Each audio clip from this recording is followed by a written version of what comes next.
Unfortunately, the road to his home was lonesome. The coachman was unconscious or dead, not far away from the carriage, and the 5 palace guards standing around were men Arthur saw with Prince Tyrion. "I can pay you. I have plenty of money," Arthur said, counting on money to save his life. "I can help you all be put in grand homes with a handful of servants at your side." "I don't have any money with me now," he said, fearing this might cost him. Damien Hale, a close guard to the Crown Prince, had no use for the money Arthur was offering. Damien unsheathed his sword and with one quick motion severed Arthur's head. They didn't have time to spare on useless chatter. The Crown Prince sent them to do a simple task, and then they were to return to his side to guard him. "Clean this up before someone passes by." "We must return to the prince," Damien instructed the guards. Damien stooped down to slip a ring from Arthur's finger. It would serve as evidence that the job was completed. Damien was curious about what Arthur had said or done to piss off Tyrion so much that he wanted Arthur dead, though there was still daylight. "Have it look like he was robbed," Damien ordered the guards. "Have they arrived yet?" he wondered, thinking of the guests the royals had to welcome. On the way to the palace, Tyrion looked out the carriage window at the lands they passed. He thought of how Arthur would be killed, and if it would be cleaned up in time. "Why are you so lost in thought?" Hazel inquired, noticing something was off about Tyrion. "Did you enjoy your dance? You should have danced with 2 more young women," Hazel explained. "It is fine to be only interested in courting Penelope, but to free her from having the other young women hating that you only give her attention, dance with a few others. Make it seem like you haven't made your decision yet." Hazel was once in Penelope's shoes to know how cruel some young women could be. Giving others his attention would take so much jealousy off of Penelope. "Thank you for the advice, Mother. I will dance with more young ladies, just as I have done before. I have entertained the women invited to the palace. It is only recently that I sent them away," said Tyrion. "When have you entertained women invited to the palace?" Tobias asked. "When they were invited, and I was informed. Not when I am walking around the palace and suddenly they are before me. There is a proper way for things to be done. These are the same women who somehow managed to make their way to my bed," Tyrion said, annoyed. "Am I to stand around speaking to them like they have done nothing wrong? Am I?" Tyrion asked, waiting for his father's answer. "I would like to avoid rumors that I am welcoming women to my bed or inviting them to my room without an escort. I don't need their fathers claiming that I ruined them." Tyrion wanted to avoid being forced into a marriage with claims that he had ruined a young woman by being alone in a room with them.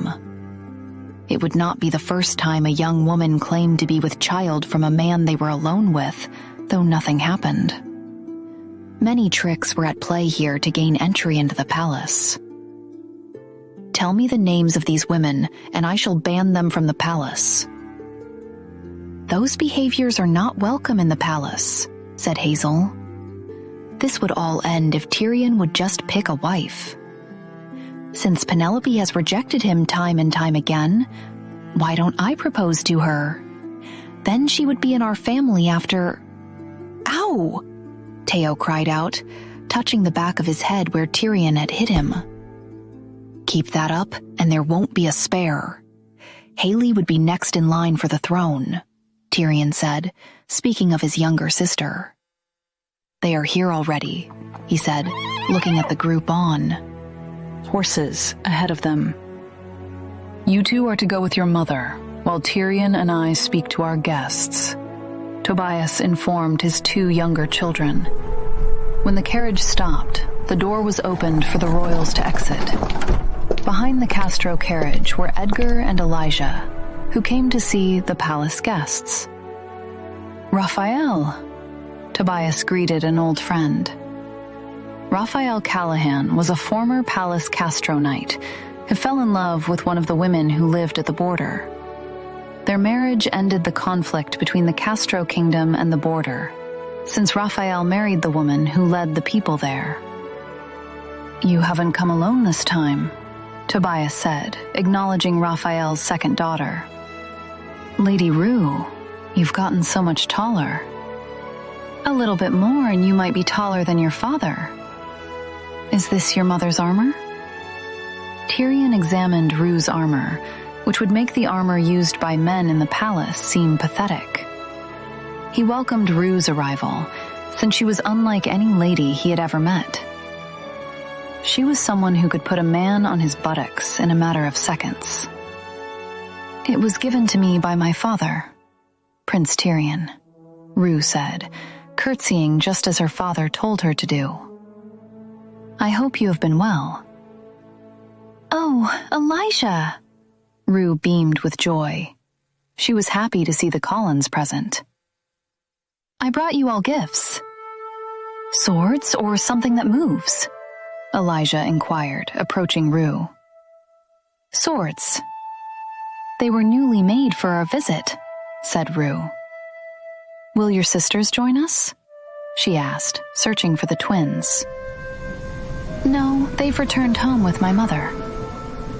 "You are welcome to the estate at any time." "Unfortunately, I might not be there, since I am moving homes," said Elijah. "Raphael, I am only now realizing that Rue is of age to marry." "She has been for quite some time now." "Don't give me that look," Tobias said, moving to stand behind Edgar. "I'll move if you want to kill him," Edgar said, sharing the same feeling as Raphael. "I told you that we should have pushed him from somewhere high long ago, but you wanted to become a knight for him."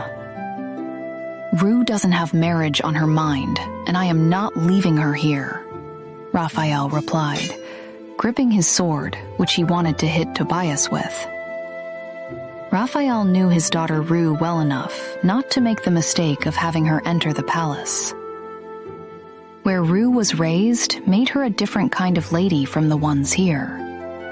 The young ladies here were obsessed with dresses and finding husbands, while Rue was obsessed with swords and creatures that would scare grown men. Here? I wasn't speaking of the palace. "Elijah has yet to find a wife," Tobias pointed out. Edgar was the first to leave to head inside, followed closely by Raphael. "Those two still ignore me," Tobias muttered, following the two men so he could bother them.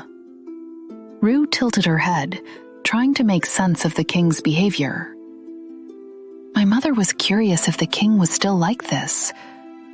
I don't know if she will be pleased or annoyed."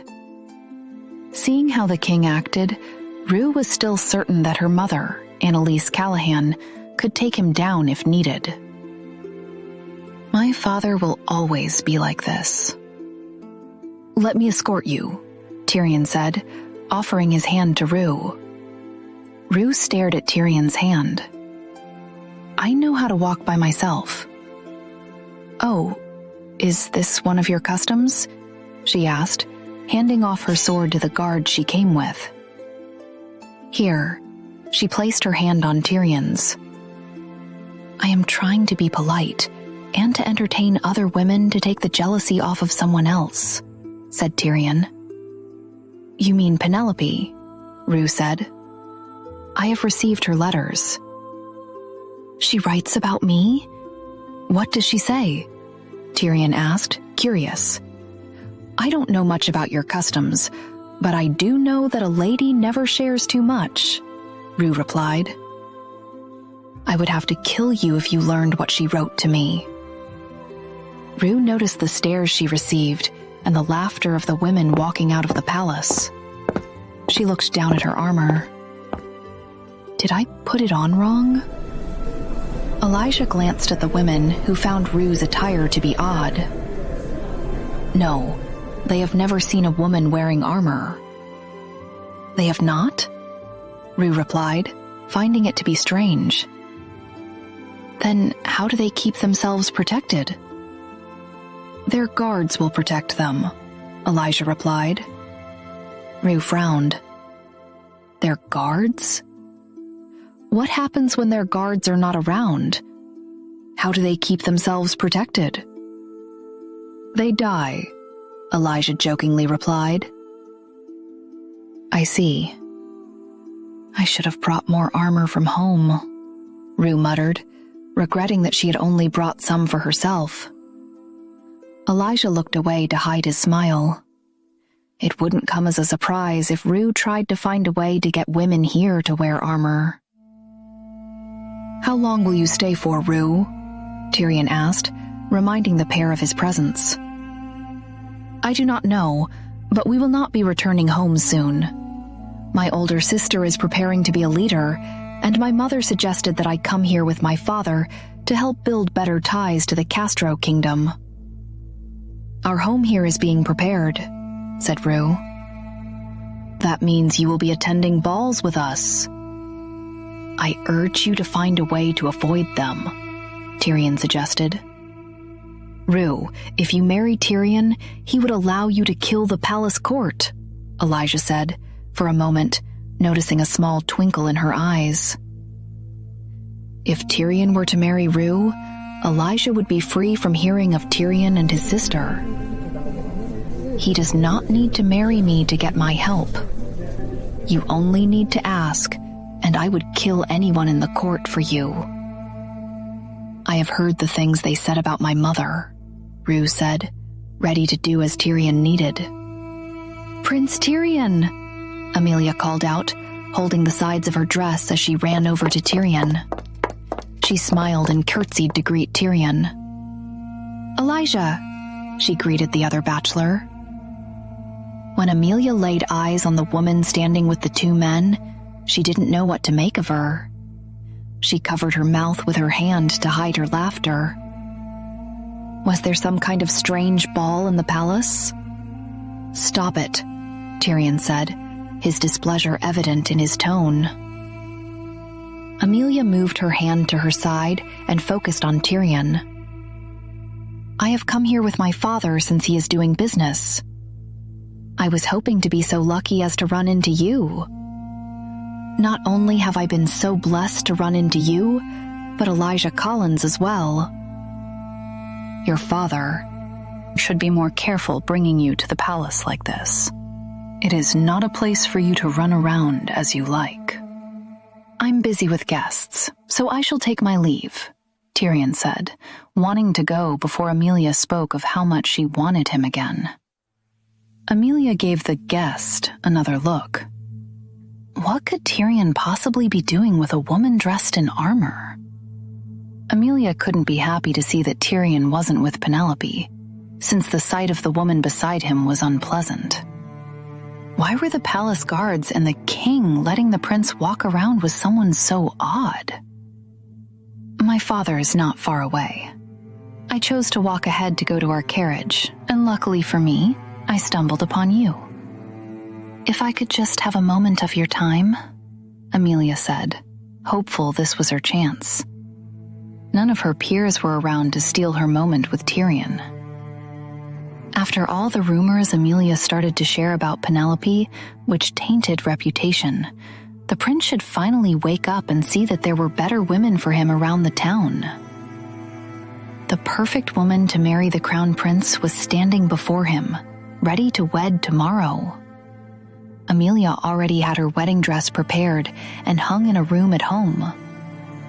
She only needed the prince to act faster to claim her hand before her father gave up and accepted an offer from the men who visited him. I adore you, Prince Tyrion. When my hand is sought after by many of the bachelors in town, you must move sooner to court me. It would be quite a shame if we miss out on a good life together, all because we didn't have time to talk, said Amelia. Tyrion heard enough of the nonsense Amelia spoke. He held Rue's hand once again and walked with her to join their fathers. Amelia was not offended that Tyrion did not accept her offer to talk. What bothered her was seeing the prince holding the strange woman's hand. Who is she? Amelia wondered. Just when she was finally turning her peers against Penelope, there was now another woman around the prince. Amelia turned around to leave, but collided with someone. Amelia screamed, stepping away from the two men who stared at her before walking off in the direction the prince went. Amelia frantically wiped her hand with a handkerchief, trying to get rid of their touch. "Those savages!" she cried out, getting the attention of visitors entering and leaving the palace. Am I going to lose him to one of those people? Amelia wondered, horrified by this thought. It couldn't be so. Amelia thought the prince had lost his mind before when he was choosing Penelope over her. But now he must have truly lost it since he was walking with such a woman at his side. This isn't fair, Amelia thought, stomping her foot on the ground. With Penelope out of the way, it only made sense for Tyrion to turn to her. Yet he was walking around with a strange woman. Amelia gripped her dress. She had come too far to lose like this. To lose to a woman who didn't know how to act like a lady. "Amelia," Ronan called out to his daughter. "Why is everyone staring at you? I told you to wait in the carriage." "It is not fair, Father. Why is there always someone in the way?" Amelia asked, wanting to stomp her foot again. "I did everything well to get Penelope." "Hush, child." Ronan shushed Amelia before someone overheard her. "We must leave." Ronan kept hold of her hand to pull Amelia out of the palace before she said something to have them both questioned. Ronan knew it was a mistake to bring Amelia to the palace, but after she had begged so much, he decided to bring her along if she promised to behave. Amelia remained annoyed even as she entered the carriage and departed for her home. "What is it now?" "Tell me, what have you done concerning Penelope?" Ronan asked, hearing of this for the first time. "I was touched by one of those barbarians. The prince holds hands with a woman who is not worthy of standing next to him. He welcomed her touch, yet he ignored me." "How is that fair?" Amelia cried. "Barbarian? You silly fool. It was being discussed all over the palace that the king has visitors from the border. The court would never allow the prince to marry one of those women. He is being polite since she is a guest," Ronan said, certain of it. Amelia smiled, wiping her tears to look presentable again. "You are certain?" "I am. I speak to the court often, and they hate the women there. The prince will marry a woman from this town, so be careful with how you act." "When did one of those people touch you? Was it a man?" Ronan asked, hoping they had not done something shameful to Amelia. Amelia could not lose her value with such lowly men when there were other men with far bigger pockets eyeing her. If Amelia did not become queen, Ronan had a good match waiting for her. A man a little older than her, but Amelia needed to be around such a man to help her mature.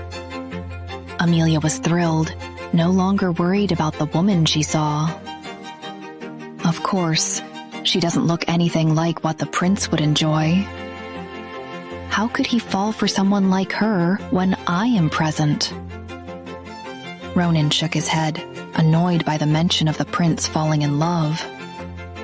That didn't matter. What mattered was getting the title of queen. Love could come later. And if it never did, the title of queen would make up for it.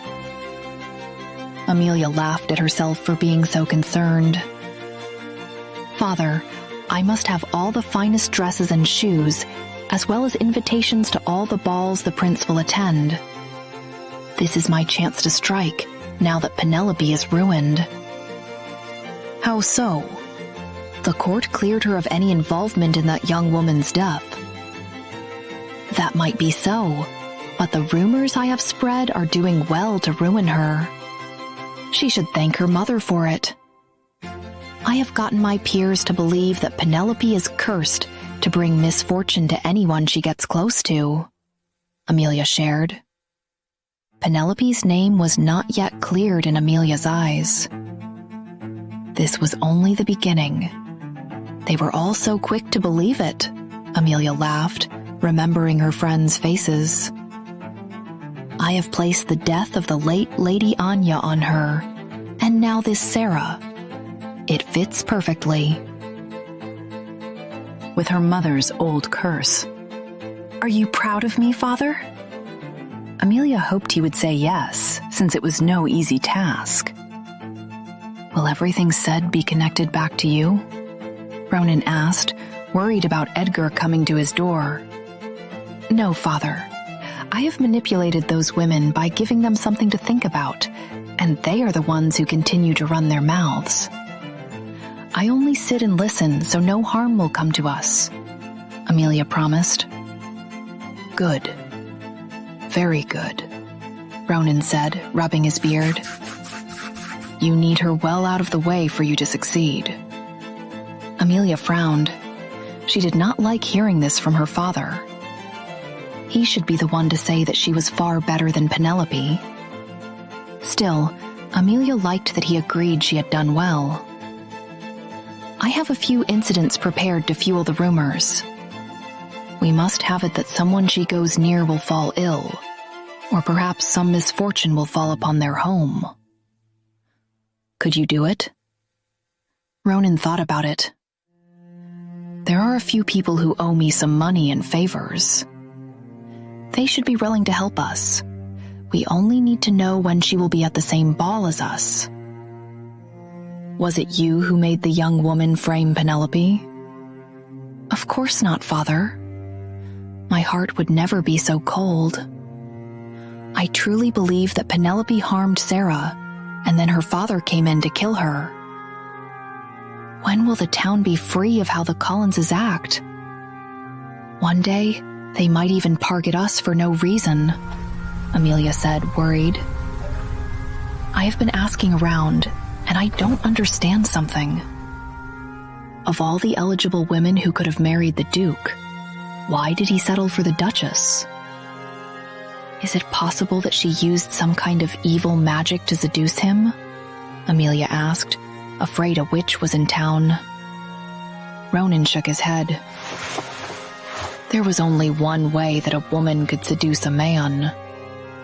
I don't believe in curses, but the town will run with this. I remember the old Baron used to be so certain his younger daughter would marry the Duke, but then Alessandra stole the chance. Ronan was curious if they had missed the fact that Alessandra was a woman who slipped into the bed of a man belonging to her sister. Ronan did want to hear his peers praising him for marrying off his daughter to the prince.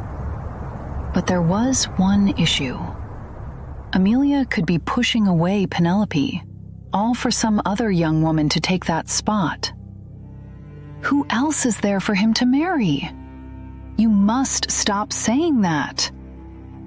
Other brilliant young women would go to any length to get the prince's attention, even if they were to find their way to his bed. Look at you, blushing over something so small, Ronan said, losing hope in Amelia. I am not like those young women, Father. Besides, the Queen is looking for a refined woman to take her place. If I used such talents for women who have only their bodies to offer, then she will think little of me, said Amelia. Ronan pinched the bridge of his nose. Women only have their bodies to use. What else do you have to make you stand out? There are countless beautiful women around the town. with fathers who have something to offer to the palace. Amelia flinched due to her father's harshness. Forget what the queen wants. What matters now is getting the prince's attention by any means. Like any other man, he will want more than your beauty. You must lower yourself a bit to seduce him, Ronan advised Amelia. Amelia shouldn't have had a child before she was married to shame the family. But she had to stop trying to grab the prince's heart and get him to desire her. Amelia kept her head bowed. How was she to seduce a man the way her father wanted? Her beauty had always drawn all kinds of men to her, so she never had to resort to such lowly tactics. These tricks should only be used by women who have no wealth. How could her father ask her to be like the same women she judged? Amelia raised her head to meet her father's eyes. I will not fail you, father. I will charm the prince in my way. What matters most now is getting Penelope out of his sight. A little bit more, and the town will be wary of inviting her to any social event. Trust me. Be careful with it. Should the Duke come to my doors with any questions, I shall let it be known that I had no part in this. And then you will end up with a man of my choosing. It is either the prince or the man who makes the highest offer, said Ronan. In the end, Ronan would get back all that he poured into Amelia, and so much more. Amelia smiled despite the anger she felt. I will not disappoint you, father. I know what must be done to get a man's attention, and I shall get Tyrion's. If anyone else tries to get in my way, they shall share the same fate as Penelope. There is something else that I need your help with, said Amelia. Be out with it, Ronan replied. I have been looking into the Collinses a little bit more, and then the Barretts. The Duchess's sister is married to a man named Noah Kennedy. There is the matter of our garden house, which needs fixing. Can you employ him and his son? Amelia asked. I already had someone I planned to bring in for it, but I can change it around. A simple man like that might not be able to fix it to my liking.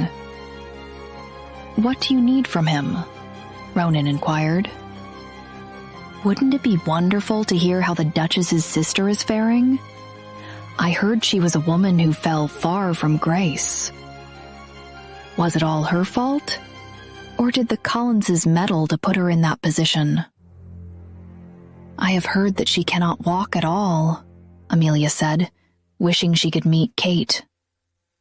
That news surprised the town back then.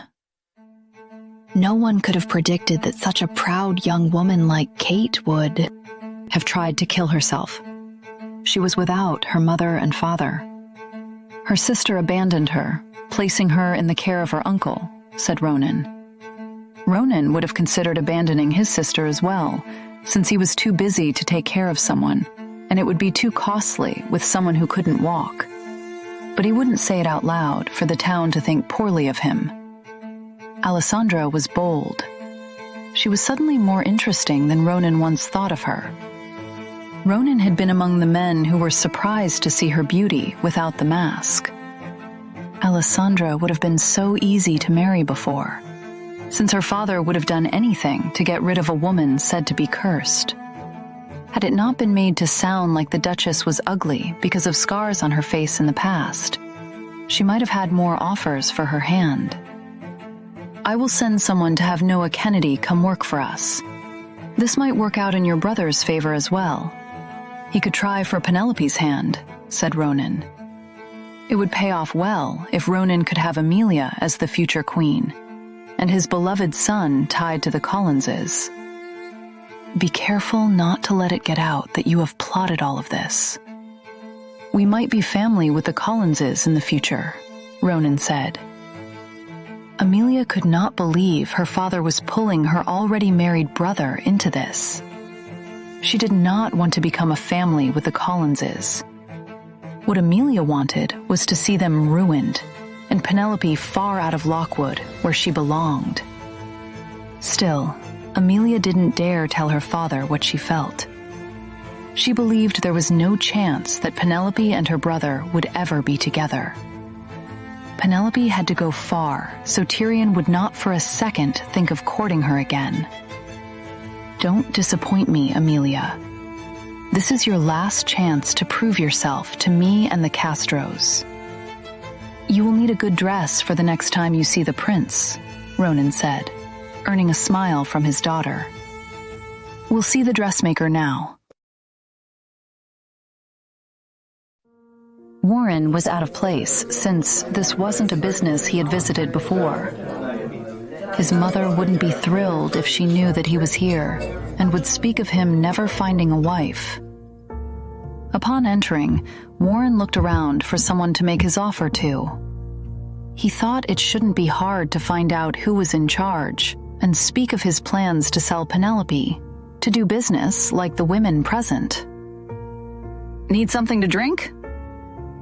Warren looked to his right at a woman who didn't leave much to his imagination. She placed her hand on his shoulder, leaning forward to seduce him. Warren looked away. These were the kind of women his mother said he would marry because he was of low birth. He would prove his mother wrong. Get the best drink you have for me and then leave me alone. I don't need your company, said Warren. He needed to remain focused. Why are you here at this hour if all you need is a drink? There are other places you could have visited. But a drink it is, the woman replied. Wait, Warren said, grabbing the woman's arm. Who is in charge here? Misty, the woman standing with Warren, was reluctant to speak. She looked around to see if the owner was around, to see her with the odd man. He is not a man you can just meet with. Enjoy your drink and be on your way if you know what is good for you. I want to see him. Find him and tell him that there is a customer with a good offer. It will benefit his business more than anything he has to offer now. Do it now, Warren said, letting go of her arm. Misty was certain this wouldn't end well. This man wasn't the first person who tried to make her boss an offer. If time was wasted, this man was going to die, and Misty might be punished for bringing him if her boss wasn't in a good mood. Still, Misty left in search of her boss, since she could not ignore orders. She was forced to do as the men visiting wanted. Warren watched Misty for as long as he could before she entered a room. He was taking a risk. A big, foolish risk, which he hoped would pay off. He did not come all this way just to be turned away. It wasn't long after that Misty returned with a man at her side. He will see you now, Misty said, placing a drink before Warren for him to take along. Misty led the way to a room away from where all the visitors gathered, but remained outside when it came time for Warren to go inside.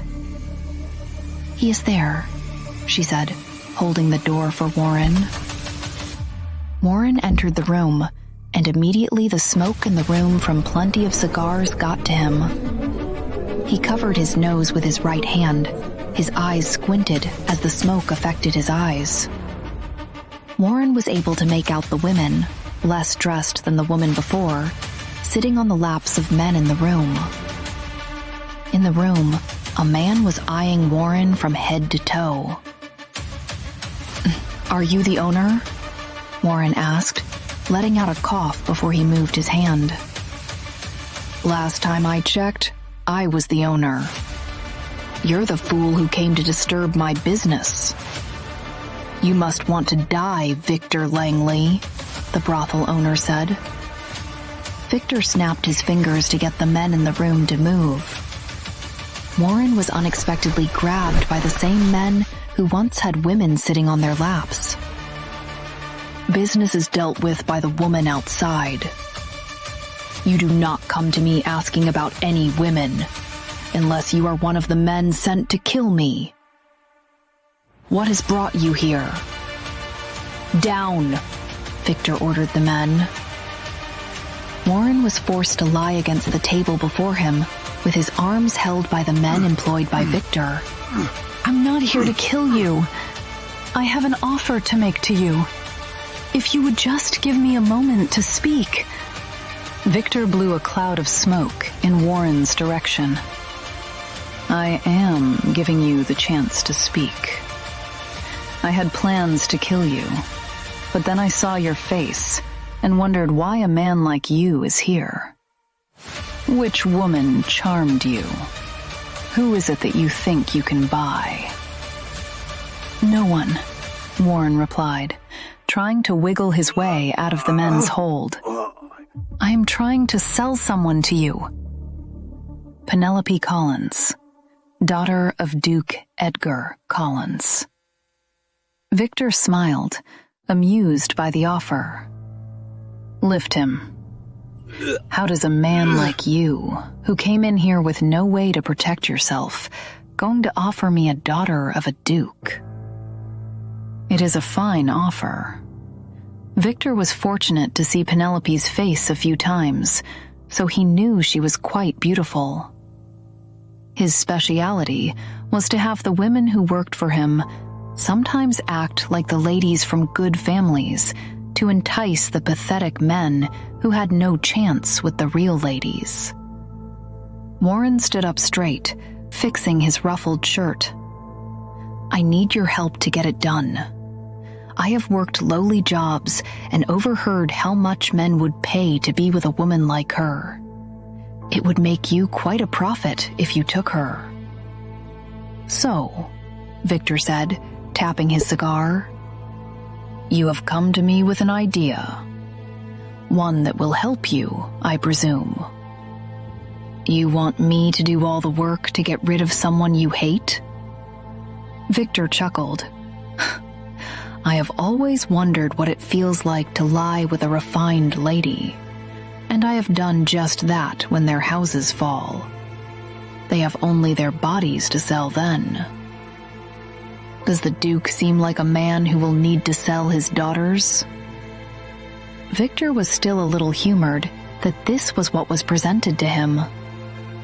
It certainly was bold, since no one would casually plot on the Collinses unless they had the power to do so. Victor had that power, but he doubted the man before him did as well. "No," Warren said, feeling his chance slipping away. "But that doesn't have to be the reason she comes here. I will find a way to slip her from her father's side and bring her. It is quite easy for women to become well hidden." Penelope Collins is my cousin. My mother, Kate Kennedy, is the sister of the Duchess, Warren revealed. "Well," Victor leaned back, "that is interesting. But it doesn't guarantee Penelope Collins would fall into my hands. And why only Penelope? Twins would sell quite well here. You mustn't get too greedy wanting so many of the Duke's daughters," Warren replied. Victor chuckled. "Is that so? I am curious why you would want to sell your cousin to a man like me. I would keep such a lady to myself. And surely you must be aware that she won't remain a lady under my care. Ruin her as much as you want.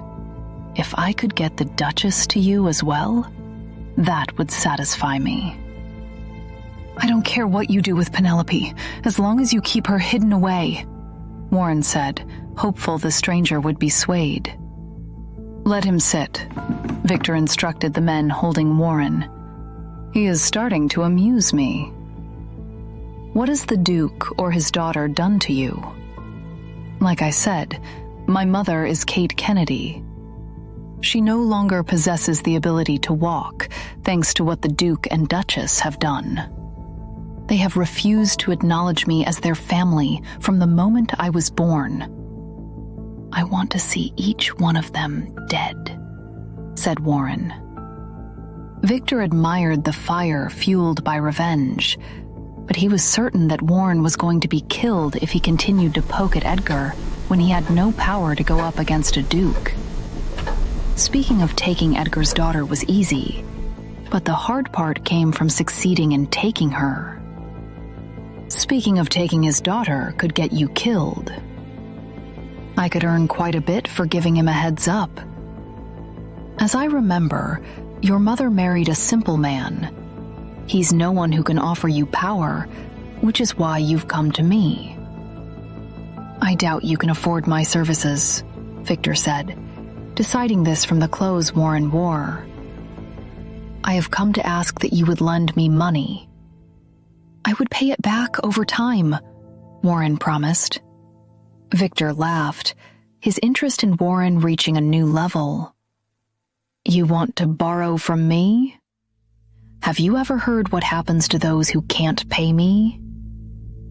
I don't care to look into it, since I will pay you back, and by the time I am done, you will have Penelope Collins here, sitting on your lap.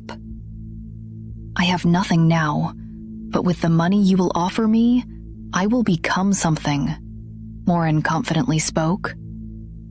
Victor rubbed the fine hairs on his chin.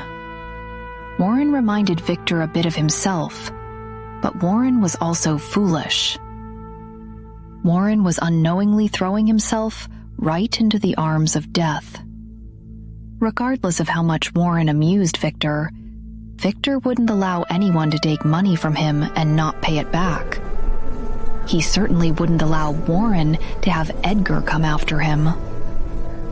When you borrow money from me, if you can't repay me with money, land, or a title, you repay me with your soul. I might even take your mother as well, since the town is so curious about what has come of her. Fine, Victor said, deciding to give Warren help. It has been some time since I had a lady at my side. The ones here are just pretending. Out, all of you, Victor ordered the women present. While Warren had no power to go up against Edgar, Victor had what he considered to be enough power. He had been in the shadows of the red light district, growing powerful over the years. Many owed Victor money or owed him favors he was waiting to claim. Gaining power in Lockwood was something Victor did carefully. In time, he would be the one to own all of the red light district. Let's make a deal, Victor said, snapping his finger. Not long after, a paper was placed before Warren. I will give you a little bit of money. You start paying back some of it so we can build. Some trust, and I will give you more in time. Along with this, you're going to bring Penelope Collins to me. It will be hard for you to do so. I will be fair to give you some time to get her.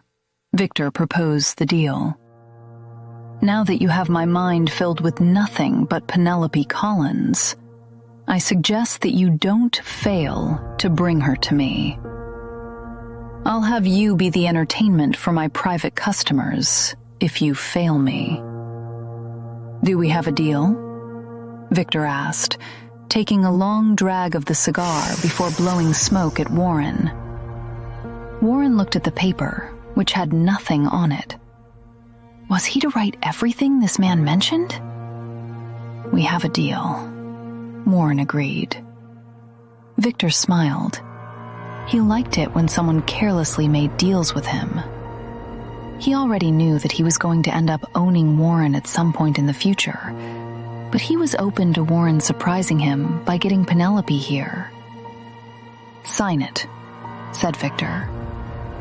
There is nothing written and nothing to write with, Warren said, looking around for what he would use.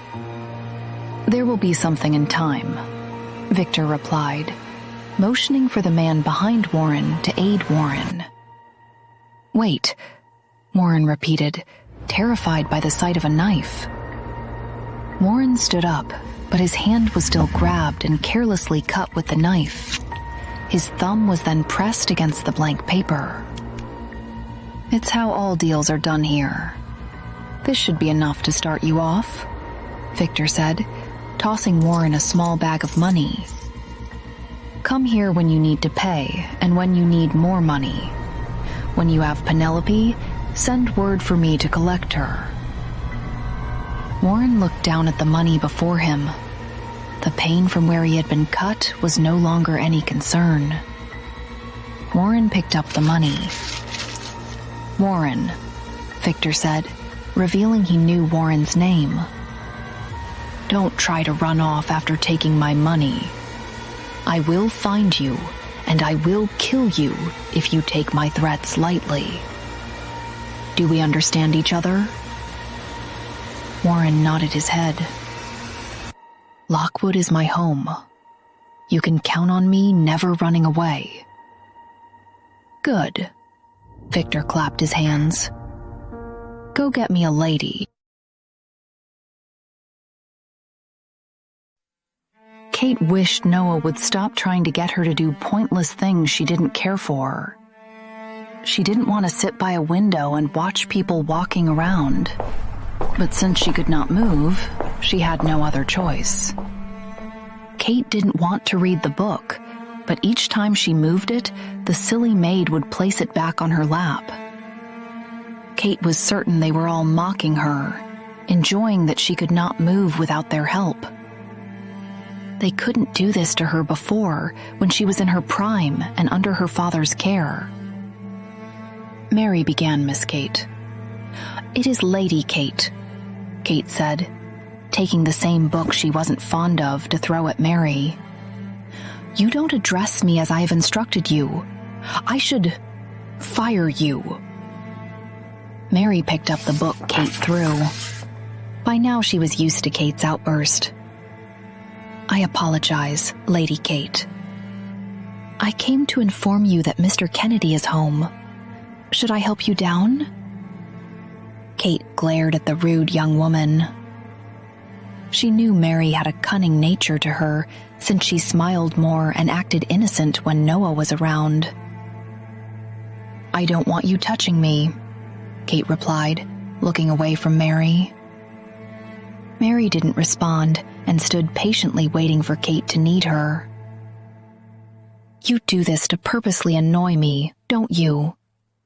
You're acting all sweet when he comes around since you think you can get his attention. His wife cannot walk, so he must want a woman to comfort him," Kate said. Mary bit her lip, wishing she could respond to the accusations, but Kate would only yell and not listen to anything said. "Everything here is in my name, so if you think you can sleep with him to get any of it, then you are mistaken. Noah is a common man, but he is not a fool. Though I cannot walk, I am far better than you ever shall be," Kate said, looking at Mary once again. Kate saw herself as the one with status in her home, the one with wealth. The only one who was likely to get her money once she was done with it was Warren, not Noah. "I am not after such things," Mary replied, immediately regretting the response. Kate laughed. Kate assumed Mary had forgotten the kind of life she had before the one she shared with Noah. "I know women like you well. This is a good chance for you to strike, since I am locked away, unable to walk, or show my face. I have become forgotten in this town. My name only comes up when they wish to tie me to a man who murdered women," Kate rambled, recalling her past. "Do you not think there is a good chance to seduce my husband?" Kate yelled. Mary didn't think any of those things, and did not understand why Kate tried to put words in her mouth, She had never once tried to insult Kate or had any bad thoughts about Kate. Mary adored Kate for reasons she couldn't share at the moment. "I don't want Mr. Kennedy," Mary replied, lifting her head. "What?" Kate responded, more angry than before. She started to laugh. "Have I married a man so beneath me that you don't even want him?" Kate raked her fingers through her hair. Is this truly what had become of her? Kate once had Duke, Marquis, and other wealthy men vying for her hand. Now she was married to a man who couldn't get a maid to seduce him. "No," Mary panicked. "Your husband is a man many would fall for." "So now you will admit that you want him," Kate accused Mary. "I knew you, you little demon woman. Even in this state, you are no match for me. My husband will not go to you." "Enough," Warren said as he walked into the room. "Stop accusing her of things that she has not done. She's not trying to get into my father's bed. You need to rest." "No," Kate said, shaking her head. She pointed at Mary. "You heard her, didn't you?" "She looks down on the kind of man that I have gotten married to. She laughs at me in secret, doesn't she? She could never do this to me before. I was the daughter of a baron. I married a marquis. I was the most sought-after woman in Lockwood back then. If I hadn't gotten injured, I would have married a wealthy man," Kate said, certain of it. Everything only failed because she could not walk anymore. I could have gotten married again. I could have been the talk of the town. I just needed my mother," Kate rambled, ignoring that Warren lifted her to her bed. "I am better than all of this. I was. Envied by everyone because of your beauty," Warren finished for Kate. He had heard this many times. Kate stared at Warren before pulling her hand away from him. "How did I end up with a son like you? I shouldn't have married him. What was I thinking?"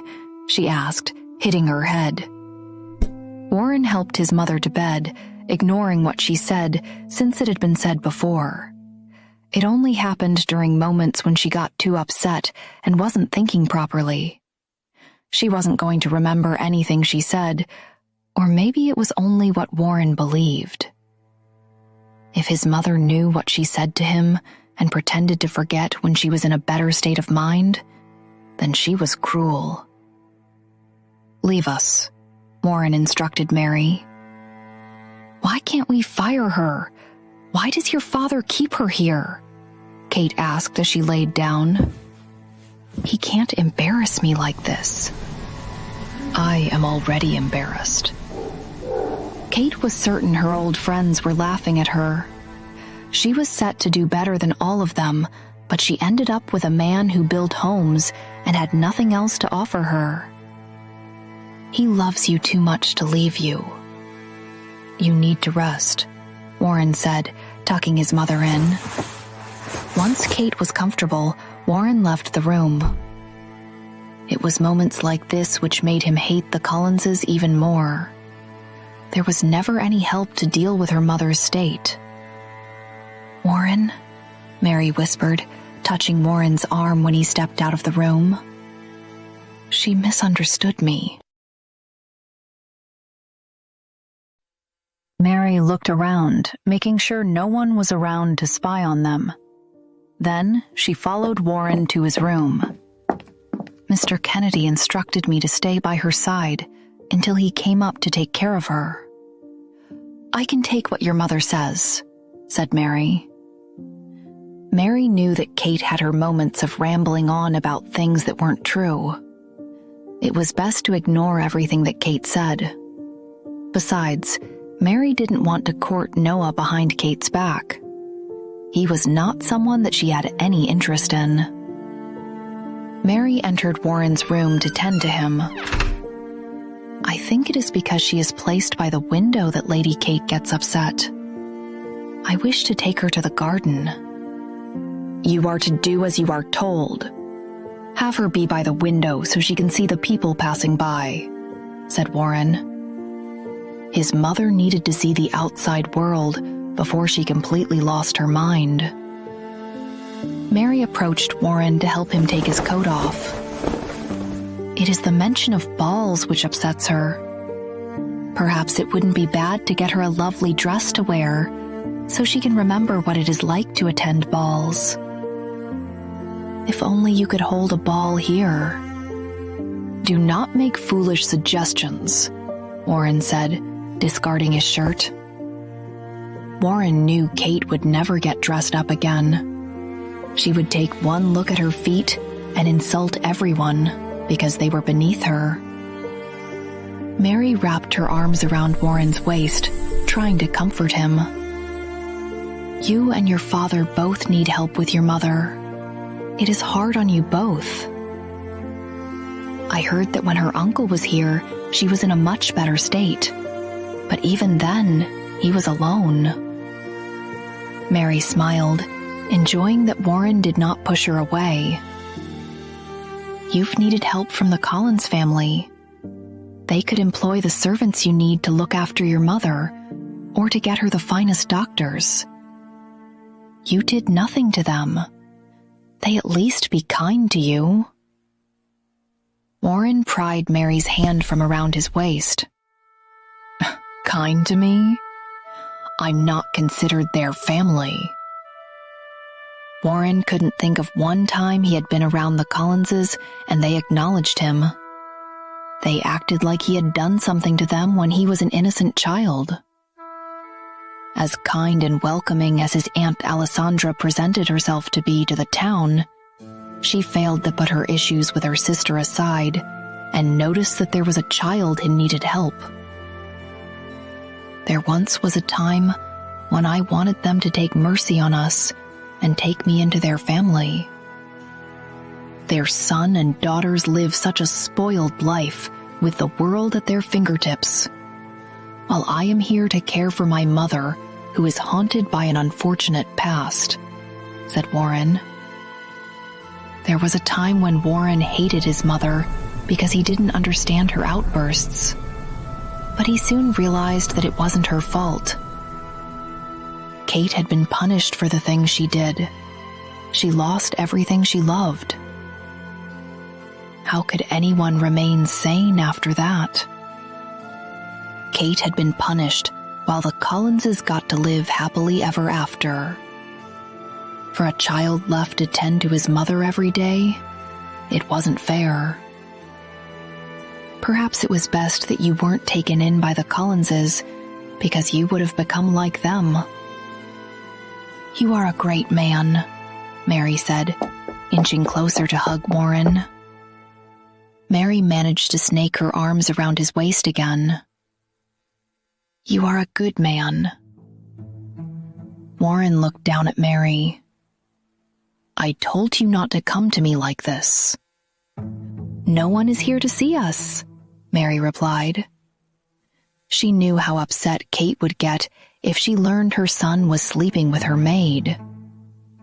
This was why Kate had greatly misunderstood which man had caught Mary's eye.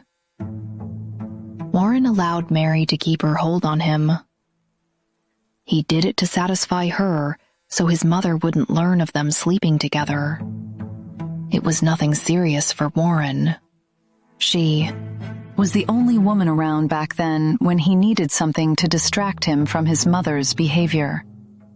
Mary wasn't someone Warren would marry, but Mary didn't seem to realize it. He didn't say it out loud, to keep her loyal to him. I need to get changed, Warren said, stepping away from Mary. You have work to do. My mother resting doesn't mean you don't have other duties. If you keep this up, I won't be able to convince my father to let you stay. Mary smiled. Mr. Kennedy thinks highly of me. Despite what Lady Kate says, I have become quite used to her. She might not take it well to have a new face around. What is this? She asked, noticing a bag on the table. Get out, Warren ordered Mary. I want to be alone. Mary didn't understand what she had said or what she had done wrong. She was only curious. Despite the way Warren spoke to her, Mary was not upset. Something else had to be bothering him, and he was taking it out on her without realizing. I shall return to my duties, Mary said, and then proceeded out of the room. When Mary opened the door, she was startled by Noah's presence. Mary, Noah said, stepping into the room. I was wondering where you went. Since Kate is resting, you should do your other chores. Or were you helping my son with something? Mary didn't know what to say. I told her to help me get changed. I just sent her off to do her other work. What do you need? Warren asked, placing his shirt over the bag of money he received. Leave us, Mary. Noah sensed there was something more to why Mary was in a room with Warren, since she had never helped him dress before. Her job was mostly to look after Kate and perform other small duties around the home. Noah waited for Mary to leave the room and then said, You don't need to hide it from me if there's something between you two. I won't judge you. I have nothing to hide. I'm not going to marry a maid, so don't go digging around for something which doesn't exist. What have you come for? Warren asked, worried his father knew where he went. We have a job, which is going to pay well. I need you to come with me, Noah said, excited to share the work he found. Weren't you the one speaking of needing money? Some people need to work for what they want. It won't be hard work for us. It is only a garden house to fix. It shouldn't take more than a day to do, said Noah. I don't need money, and I want to redefine myself in this town. My mother dreads everyone looking down on us. Think of how she will feel to have me continue to build homes. You should go by yourself, Warren said, having no interest in that work again. Warren no longer wanted to be the son that his mother despised. He could be so much more, and with the money he got, his dreams would happen. Noah didn't understand the sudden change. It is not embarrassing work. There are plenty of well-sought-after men whose families take part in this business. Warren laughed at his father being so naive. Those families employ others to do the hard work, while they take all the credit and get better pay. I want to make something of myself. I want to become a man my mother is proud of. You should do the same, Warren suggested. Noah placed his hands on his waist, holding back from yelling at Warren since Kate was resting. I am the same man your mother met years ago. I've taken care of the two of you as best as I could. Any kind of work to keep this home going is not embarrassing. Warren laughed. His father's innocent act no longer worked on him since he found out the truth years ago. The fact that you remain the same man is embarrassing. We both know that if she could walk, she wouldn't have married you. She settled for a man she could be better than. Should I speak on why you really married a crippled woman? Warren asked, more than willing to share what he knew. I have been waiting to speak on it. Just this once, I am going to ignore what you said to me. I know it can get a little frustrating when your mother rambles. I suggest you cool off and prepare for work tomorrow, Noah said, not taking no for an answer. Noah had his limit with Kate for special reasons, but he was at his limit with Warren. He was long tired of speaking sense into Warren, so he didn't bother with it anymore. He was quite certain Warren inherited the same issues as Kate. Tomorrow, we are going to work for Ronan Prescott. He has offered me a great deal of money, and the only way I can finish the work on time will be with your help. You're going to help me then because I already mentioned your name, and then you can find your own work, said Noah. It was time that Warren found his way in life by himself. Kate was wasting money on a son old enough to take care of himself. I shall see you ready for work in the morning, or get out of our house if you don't want to work, Noah said, and then proceeded to leave the room. It is my mother's house, Warren said before Noah left the room. She's the only one who could get rid of me. Noah smiled. We'll see. His marriage to Kate meant part of the home belonged to him, and with Kate's state, Noah made most of the decisions. Warren clenched his fist, annoyed that his father was setting him up with work he did not want. Still, a man like Ronan was someone Warren wanted to speak to. He needed to start becoming close to the wealthy men in Lockwood, so the next day, Warren joined his father for work. Warren stared at the mansion, which made his home look small. A home like this was just what Warren needed, and he could have if his mother had given him the house belonging to her late husband.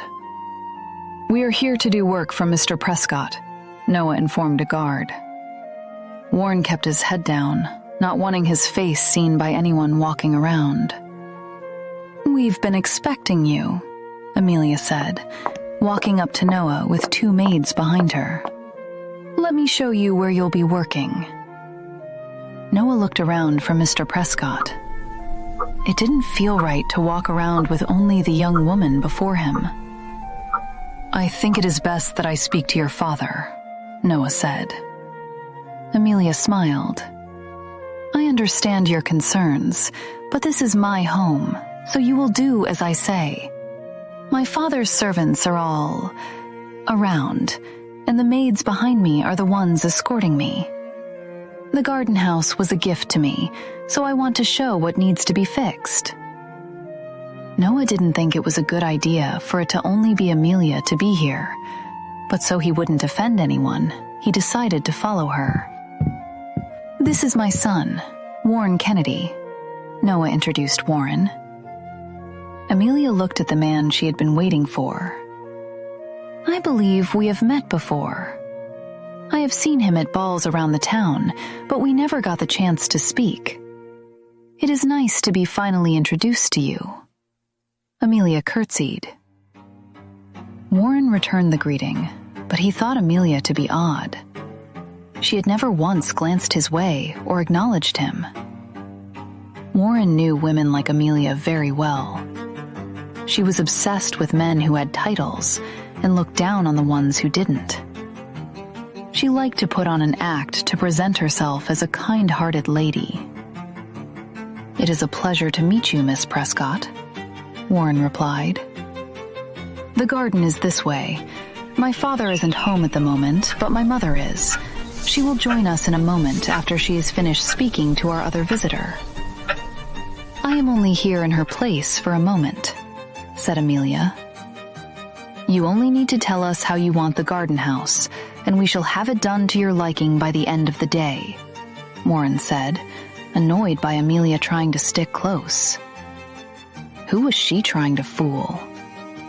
Amelia bit her tongue. If she didn't need him to find out more about his mother, she would have sent him away. Amelia eyed Warren from head to toe. How was it that a man like this was related to Penelope Collins? She wanted to laugh, since Penelope came from a family of strange people. I do not plan to stick by your side all day, since I would only get in your way. I am only showing you where you need to go, so please, quietly follow me, Amelia said, hoping Warren knew to stay quiet. She was giving him work which she was certain a man like him had never been so fortunate to have. Worthless fool. Amelia thought, turning away from Warren.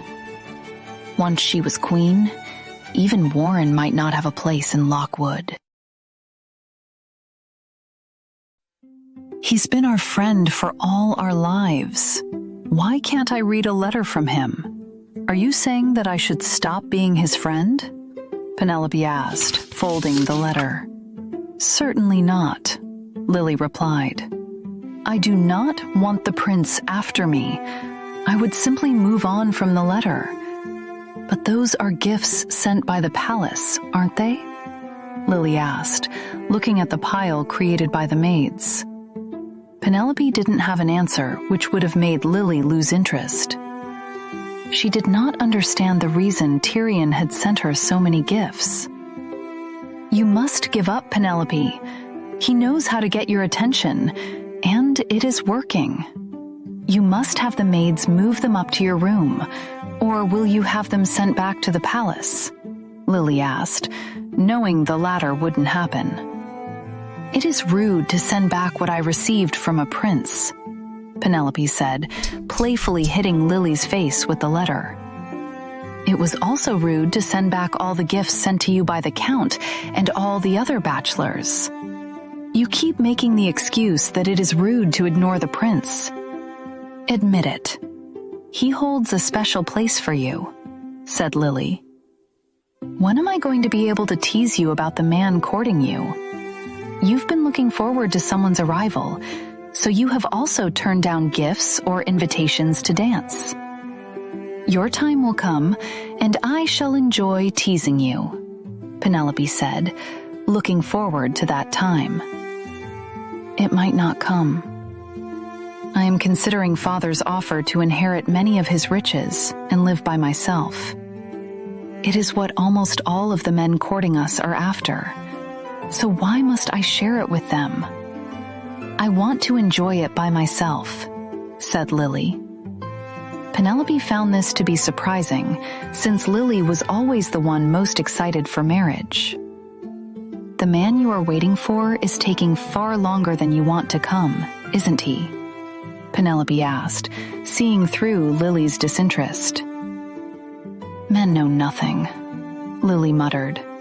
With all the tutoring and special privileges they have, they are quite foolish.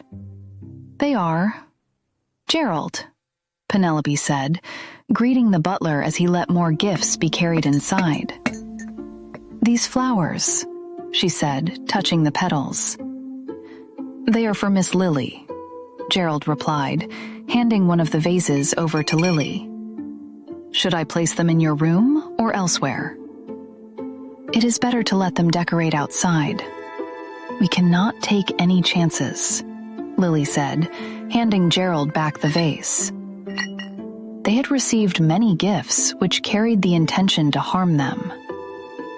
There were once plants to make their hands itch sent to the estate, but Gerald was quick to point them out. The others are for Miss Lily as well. Among them appear to be shoes and dresses. Should I get rid of them as well? Gerald asked. Do as we have done with the others.